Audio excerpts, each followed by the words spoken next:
მსოფლიო ისტორიაში არაერთია შემთხვევა, როდესაც ძალაუფლების მქონე ჯგუფს, რომელსაც სრულიად ნათელი ხდება, რომ აი ლეგიტიმური საშუალებებით ამ ძალაუფლების შენარჩუნების შანსი მას არ დარჩა, რომ დროთა განმავლობაში ის განწირულია მის დასაკარგად, როდესაც მან სრულიად ნათლად დაინახა, რომ საზოგადოების ის ფენა, რომელსაც ის სულ ცოტა ხნის წინ ეყრდნობოდა, მანაც კი ასე ვთქვათ, უგანა მისთვის არჩევან, როდესაც რა თქმა უნდა საუბრობთ იმ ხალხზე, ვისაც არანაირად არ აინტერესებს სახელმწიფო ინტერესი, ქვეყნის ბედი, მაშინ ასეთი ჯგუფები იწყებენ ხოლმე ფიქრს ესკალაციას. საერთოდ აი მაგალითად რუსული მეთოდია ჩამოყალიბებული ჯერ კიდევ საბჭოთა დროიდან ესკალაცია, პროვოცირება და შემდეგ რეპრესიები. და ძალიან დიდი ალბათობით ჩვენ იგივე ხალხის რჩევით ხედავთ იმას თუ როგორ მოხდება. სახელმწიფო აქვთ ხო? კონკრეტულად იგივე ადამიანები არიან, ჩემი აზრით, ეს რჩევები შეიძლება უბრალოდ კი არ მოდიოდეს ესენი ჩვენი ბიზნესი კი არ ითვალისწინებდეს ვიღაც გამოცდილებას, არამედ დიდი albatovet პირდაპირ იღებს რჩევებს კონკრეტულად იმ ადამიანებისგან, ეს დირექტივა და არა რომლებმაც პუტინის ხელისუფლებაში მოსვლის შემდეგ ააშენეს ძალაუფლების ვერტიკალი. მართავს ამათ კრიზისს. და ეს ხალხი ხელმძღვანელობს საბჭოთა გამოცდილებით, როდესაც მაგალითად დისიდენტების მთელ ესეთ ჯგუფს იჭერდნენ ხოლმე მას შემდეგ, რა თვითონ აწყობდნენ რაღაცა პროვოცირებას და ასე შემდეგ. და ეს ტაქტიკა გამოცდილია არაერთ ქვეყანაში, მაგრამ სულ ყველა ეს ქვეყანა არის ყველაზე უფრო ტოტალიტარული, ჩამორჩენილი ქვეყნები, სადაც ბატონობს ვიღაცა ერთი კაცის ან ძალიან ვიწრო ჯგუფის ადამიანების ინტერესები. ეფექტურობას რა უზრუნველყოფს ესეთი ზომების? გასაგებია რუსეთში რა უზრუნველყოფს, რა სერგნობა პუტინი, რა ძალა აქვს მას, როდესაც ამას ახორციელებს. ბიძინა ივანიშვილის შემთხვევაშიც ხედავთ როგორ ეკრდნობა ეს სახელმწიფო ინსტიტუტებს და მის გარეთ გატანილ ძალადობასაც მათ შორის. რამდენად ეფექტურად შეუძლია ბიძინა ივანიშვილს აი ამ ტაქტიკის გამოყენება ბოლომდე საქართველოში ამ ქვეყნის სპეციფიკის გათვალისწინებით?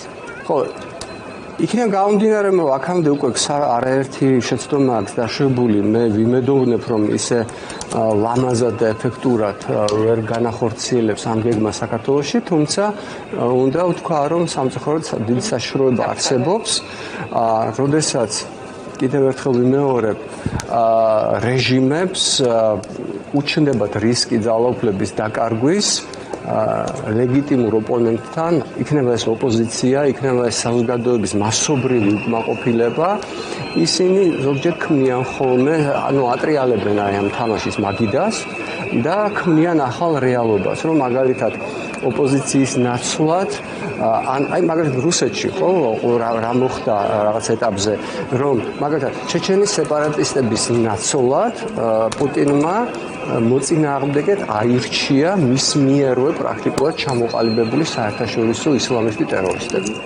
ეს უფრო კომფორტული და რუსეთის მოქალაქეებისთვის უფრო გასაგები მტერია.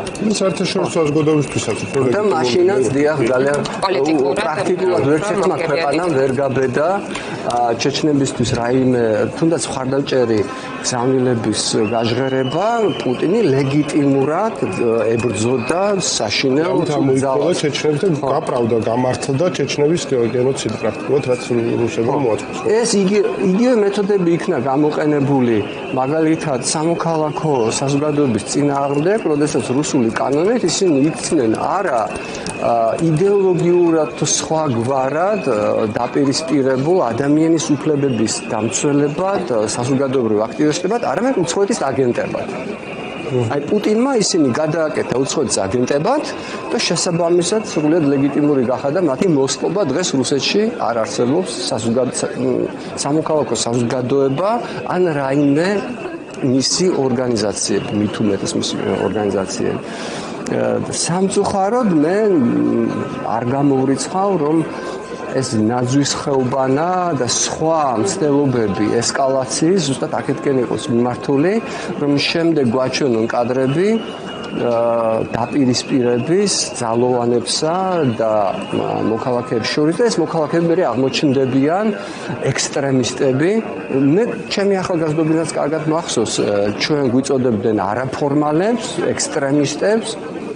საუბარი იყო იმაზე, რომ ჩვენგან ახალგაზრდებისგან უნდა გადაერჩინათ მაშინ სტაბილურობა და მშვიდობა. ლაპარაკი არის 88-99 წლებზე.